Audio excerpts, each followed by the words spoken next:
sunu compatriotes yi ñi nekk ci biir réew mi ak ñi nekk ci bitim réew di leen gërëm bu baax di leen sant. mi ngi noonu li ñu fas yéene waxtaane nag bokk na ci li nga xamante ni moom moo di dialogue national bi ñu génn ak li nga xamante ni moom moo jëm ci wàllum politique diplomatie lu jëm ci wàllum coopération Sénégal ak yeneen dëkk yi waaye itam dinañ waxtaane mbiru haute cour de justice waxtaane yi tamit assemblée nationale ak li nga xamante ni moom la ñuy xaarandi ci loi yi ñu war a teg yépp loolu yëpp tamit bëgg nañ ko yaatal rek ci suñu waxtaan bi alors honorable dañ koy door ak li nga xamante ni moom moo di dialogue bi gis nga ñi nga xamante ni ñoo fa nekkoon discours ya fa amoon mën nañu xam déjà pourquoi les serviteurs répondre ñu ak li nga xamante ni moom moo di invitation bi. maa ngi lay gërëmaat encore une fois Adjara di wax ne question bu am solo la tontu nañ ci keroog tamit ci jàkkaarloo bi ñu doon def ak sénégalais yi xam nga boo jiitee une formation politique question bu ñëw da ngeen koy waxtaane bokkul ak koo xamante ni moom saa bu ko neexee jóg saa bu ko neexee def nga xamante ni peut-être da nga nekk membre société civile wala nga nekk une personnalité publique rek bokkul ak koo xam dafa nekk ci formation politique boo nekkee ci formation politique dafa am lu am solo lu ñuy wax ànd nawle maanaam da ngeen koy waxtaane donc évidemment bi question bi ñëwee waxtaan nañ ci ay weer yu ko jiitu j'ai reçu aussi le facilitateur général du dialogue national ñu am waxtaan bu yaatu mu koy nuyu waale docteur Cheikh Gueye nekk nit ku yaru nit ku baax donc véritablement ñu échanger ci termes de référence yi ñoom tamit à travers la direction générale des élections ñu bind jox ñu ñun tamit en formation politique responsable ñu bind tontu leen sur des questions fondamentales yoo xamante ni la refondation de notre système démocratique boo gisee document bi ñu partagé presse bi effectivement refonder notre contrat démocratique lañ ko intitulé donc et effectivement je pense que bu ma dégloo ñi demoon ci dialogue bi yëpp gis naa ne le document quand même enrichir na seeni contribution parce que dañ ko mettroon à la disposition de la presse nga xamante ni ku ci nekk mën na ci am accès donc loolu la ñu def maintenant thème bi dañu gis ne les conditions n'étaient pas réunies c'est-à-dire dañu jàpp aussi ne conditions yi réunir pour un dialogue sincère même inclusion bi ñuy wax tey boobu ba tey yaa ngi gis ne ku nekk ngi génn naan waroon nañ ma invité wuñ ma waroon naa dugg ma waroon naa coow yi ci bëri am na ci et évidemment loolu lu ñu sentiroon la bettuñu leneen li nga xamante ni bettuñu tamit du ñu bett mooy xëy na coow loo xamante ni mën na am bés buñ ne génn nañ suñu seeni conclusion parce que jàpp nañ ne même bu fekkee ne la démarche bi nga xamante ni adopté nañ ko nuru woon na loo xamante ni dafay wane bonne foi mais Adjara bul fàtte ne le président de la République dafa gën def déclaration sénégalais yépp di ko dégg mu ne tel jour le premier ministre dina ñëw def si déclaration de politique générale dégg nga moo nga dégg ndekete bi muy wax loolu moom jour boobu la doon dissoudre assemblée nationale loolu nan nga koy jàppe loolu mooy le premier élément d'accord beneen élément bi mooy ñëpp gis nañ ko bi ñuy dem ci élection législative le président de la République peut-être avec son premier ministre consulter le conseil constitutionnel ne ko kañ la ñu mën a def législative anticipée ñu jox leen date bi ñu téye ko defaru ñoom ba pare xëy rek bett toute l'opposition wala toute la classe politique kenn parewul seeni nit parewuñu ni moo tax opposition bi ni mu duggee ci élection yi li ñu am sax assemblée nationale jàpp naa ne ay jàmbaar lañ. opposition bi waaw. ok li ñu am assemblée nationale jàpp naa ne ay jàmbaar lañ. ndax parewuñu woon. mais kenn parewul. ok mais ñoom rek ñoo pare woon parce que ñoom rek ñoo xamoon date bi kañ la. parce que consulter nañ conseil constitutionnel ba mu jox leen date bi. loolu. dafa nekk loo xamante ni jëf ju doy waar la woon léegi nag élément yooyu yëpp soo ko boolee beneen bi nga xamante ni aussi dama la koy bàyyiloo xel mooy dañu woote les assises de la justice man demoon naa. les assises de la justice. waaw parce que dañoo toog rek woote ko quand même. xam nga demoon naa bi ñuy doog a ñëw. waaw xam nga demoon naa ba fii may wax ak yow lu ak ngooñ génnul ci assises yooyu. les conclusions. lu ak ngooñ laa wax génnul ci dialogue boobu. dinañ ci yaatal parce que am na loo xamante ni ki nga xamante ni moom moo di directeur cabinet président am na lu mu ci wax. mais bëgg nañ après. voilà dinañ si ñëwaat mais dama lay bàyyiloo xel élément yooyu yëpp. léegi nag yooyu yëpp soo ci duggee da nga naan man kenn dootuma perte loo sama temps. d'accord dañ la fal. au premier tour. peuple sénégalais daa di lay joxaat majorité. jëlal ay décision loolu bu dalul sa xel su la wóoree ne tamit yaa ngi impopulaire ba mu leer la ci sa bopp demal référendum nga consulter le peuple. bañ a waxtaan. du question bañ a waxtaan am na xam nga le lieu par excellence du débat démocratique c'est l'Assemblée nationale foofu mooy le lieu par excellence du débat démocratique. débat ngi am tous les jours ah yéen ñii rek au niveau de Sen Teranga tout le temps yéen a ngi fay dajale ñoo xamante ni bokkuñu gis-gis. ñu ñëw waxtaan après donc réew mi réewu waxtaan la nit ñaa ngi waxtaan tout le temps. maintenant li ma leen di reprocher ñoom et que ñëpp waroon leen ko reprocher mooy li ñu ñëw jël la journée du 28 mai réduire ko ci dialogue politique. alors que dans le calendrier républicain. Le 28 mai, c'est une journée du dialogue national. Wow. Pas politique. Dialogue national. Pas politique. Surtout nag dans ce contexte. nga xamante ni dafa am benn segment bu am solo boo xamante ni wala ñaar wala ñett yoo xam dialogue ak ñoom farata la. muy lan ak lan. bi ci jiitu Adjara mooy le secteur économique ñooñu waxtaan ak ñoom farata la de. parce que maa ngi koy wax jamono bi bari na ci ñoo xamante ni buñ jëlul seeni bagages dem Abidjan. gis nga premier ministre sax ma nga dem Abidjan bi ñu mujjee wut bor ci biir Afrique bari na ci ay particuliers yu nekk Abidjan yoo xamante ni contribuer nañ ci. mooy ci emprunt obligataire bi ñu. bari na ci ay particuliers xam nga ñooñu bu Abidjan doon laajte ndax tey am na sénégalais yoo xam ne am nañ capacité boobu pour lebal Abidjan gëwuma ko. ah bon. kon nañu dooleel sunuy champion dans tous les secteurs. lii rek laa wax waxuma leneen. c'est important. waaw. lii rek laa wax waxuma leneen donc loolu tey secteur privé bi ñii ñoo ngi dem Abidjan ñii ñoo ngi dem Gambie ñii ñoo ngi dem Guinée ñii ñoo ngi jël seeni bagages dem jëm Gabon fii may wax ak yow am na ay sénégalais yoo xamante ni ils ont gagné des marchés ci Gabon. ah bon. yaa ngi dégg donc li may wax nii c'est factuel. ok. loolu nag ñooñu dialoguer ak ñoom waxtaan ak ñoom farata la pour xool ñoom ñëpp ñoo ngi génn le secteur privé dans ses différentes composantes. ñoom ñëpp ñoo ngi génn di wax ne il n'arrive pas à avoir une oreille attentive mais beneen bi gën a doy waar Adjara. waaw. mooy dañu ñëw tappe foo xamante ni fu doy waar la. muy le BTP.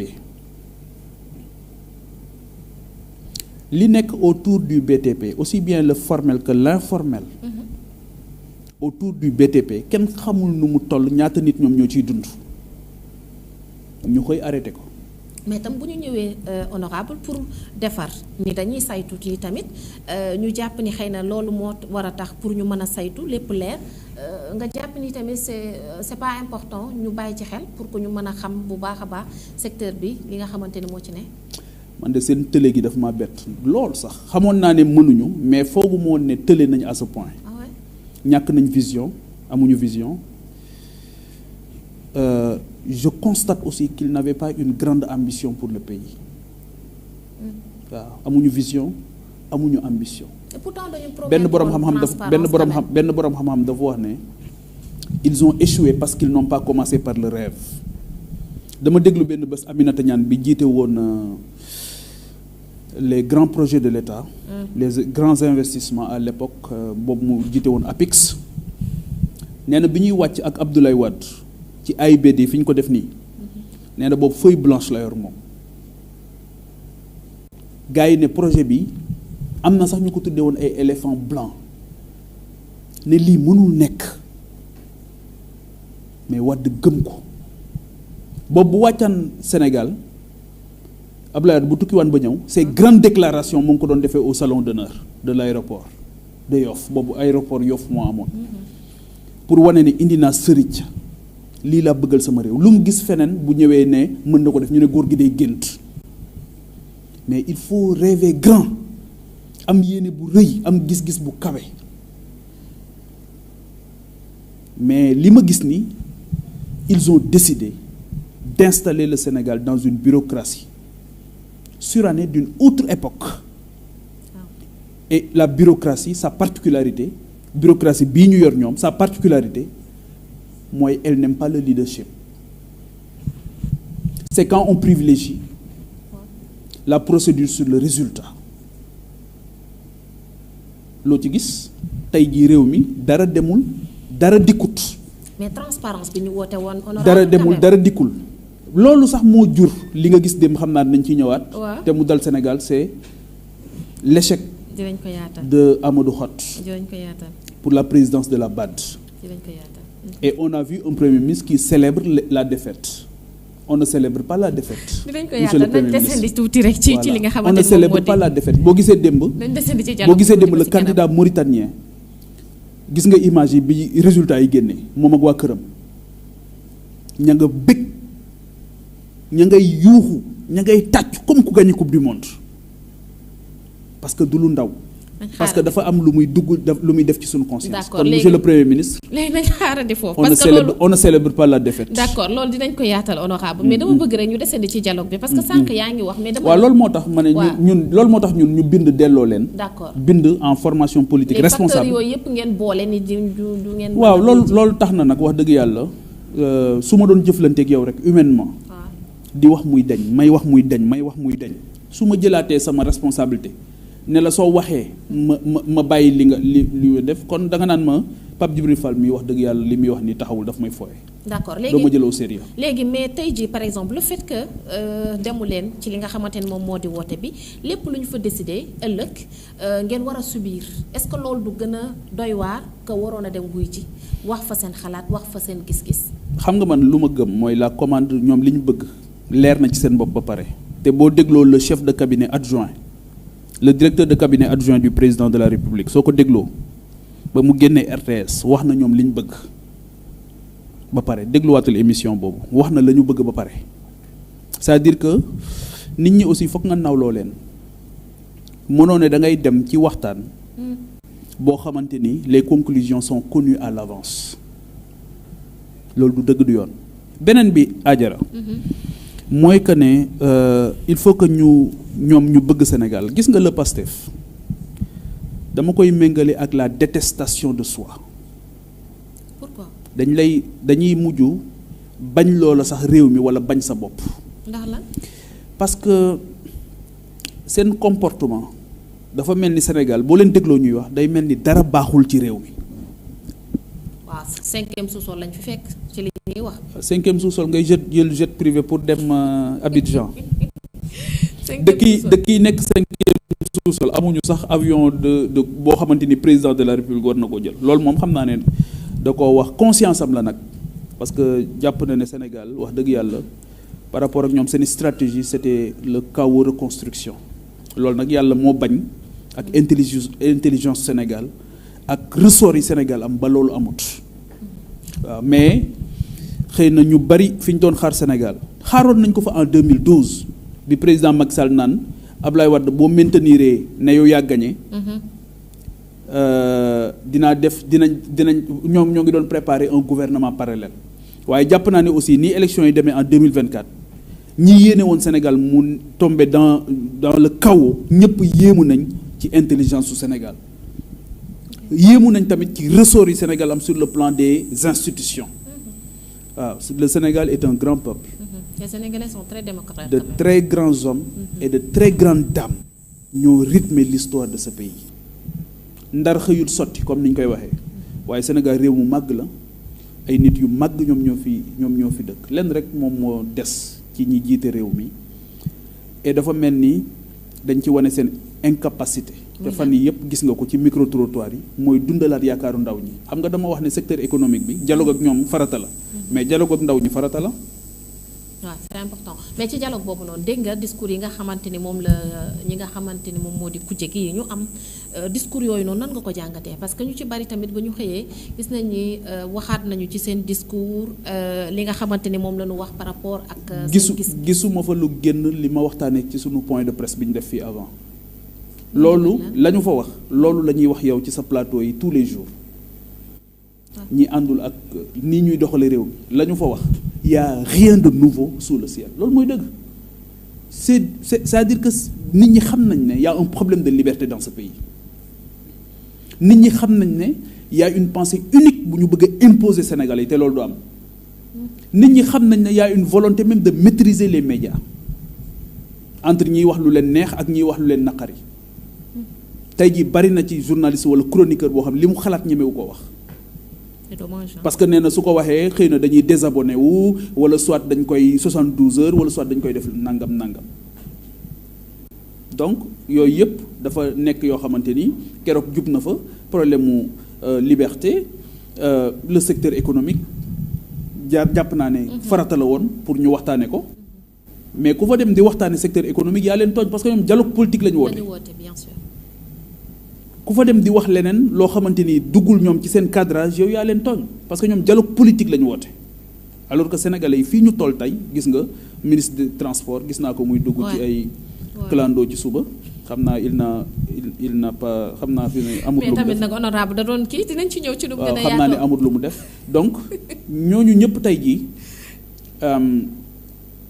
li ma leen di wax mooy sénégalais yi dañu leen a fal pour ngeen régler problème yi. mais tam dialogue politique bi c'est important quand même parce que bu fekkee dañu bëgg a xam statut li nga xamante ni moom moo di kujje gi wala sax statut de chef de l'opposition ak 386 partis quand même ci Sénégal c'est beaucoup il faut yi tamit loolu yi ñu daal di rationaliser waxtaane ko ba xam na léegi dama lay laaj benn question Adjara est-ce que 386 partis yooyu état daf leen di financer xam nga financé wu leen. li ñu wax xam nga financé wu leen. est-ce que ñooñu tere nañu l'existence de ces 386 partis est-ce que tere na nit ki xëy am ñàkk dépense est-ce que tere na ki bëgg xar am ko quelle est l'incidence de l'existence de ces 386 partis dans la vie économique et sociale du pays dans le quotidien du Sénégalais gis nga bu ñu tuufkaane. maanaam l'urgence est ailleurs. l'urgence est ailleurs yàlla xam na ko. c'est-à-dire que nan la ñu mën a def ba nit ñi ba ndaw ñi am liggéey am xëy mën a def ci seen biir dara am lu ñu sàmmi seen ngor ak seen diine nan la ñuy def ba ñu bëgg a jàng mën a jàng correctement nan la ñuy def ba transport bi ñu mën ko lijjanti am un service public du transport de qualité ñi ciy yëngu aussi ci wàllu privé ñu mën a fexe ba ñooñu aussi seen mission de service public ñu mën koo régler nan la ñuy def ba mbay mi dox nan la ñuy def ba napp gi dox nan la ñuy def ba càmm gi dox nan la ñuy def ba sunu ville yi ci wàllu urbanisation ci wàllu logements sociaux xam naa ñu ci ñëwaat ci biir waxtaan bi loolu mooy les urgences loolu la sénégalais yi wax man sénégalais yi may rencontrer tous les jours loolu la ñu may wax ne ma mooy urgence. D'accord. Donc loolu nag man mënuñu ko fee bàyyi naan ay tey jii un autre débat waa jàpp nga ne. consacrer le statut du chef de l'opposition mérite na ñu mobiliser toutes les énergies du Sénégal. énergie c'est-à-dire. énergie yëpp dajale leen dans une salle pour waxtaane ko loolu jar nga ne loolu sama mbokk mi nekk fële fi gën a sori ci biir réew mi loolu yitteel na ko yitteelu ko yàlla xam na ko vouloir entretenir ce débat c'est déplacer le curseur sur des choses yoo xamante ni accessoires au détriment de l'essentiel. D'accord. Donc il faut que ces gens il faut que ñu yee leen parce que dama jàpp ne dañoo nekk ci nelaw yu metti et le temps est contre nous le temps ne chôme pas. ñan ñoo nekk di nelaw. mais ñi yor nguur gi xanaa wax dëgg yàlla. D'accord. liggéeyuñu. D'accord. il faut que ñu retrousser les manches. Ok. gis nga ñi bokk ci ñoom sax ñoo ngi commencé di dal ci seen kaw xam naa ne ñëpp a ngi koy gis donc il faut que ñu retrousser les manches liggéey nekk ci terrain bi ba pare wut ay solution parce que solution dafa mel ni amut waaw solution amul te réew lu compliqué la et que dafa laaj njàmbaar dëgg mais mënoo di ñëw di jooy démographie di jooy ñàkku xaalis di jooy bor bi lu ne nga koy jooy ah donc voilà. D'accord ñu wax ci beneen poñ muy wàllum diplomatie honorable parce que sànq yaa ngi koy junj muy démb rek li xew ci suñu candidat bi nga xamante ni démb muy Amadou Hott daal na nekk 3e place te nag bu ñu fàttalikoo Sénégal dafa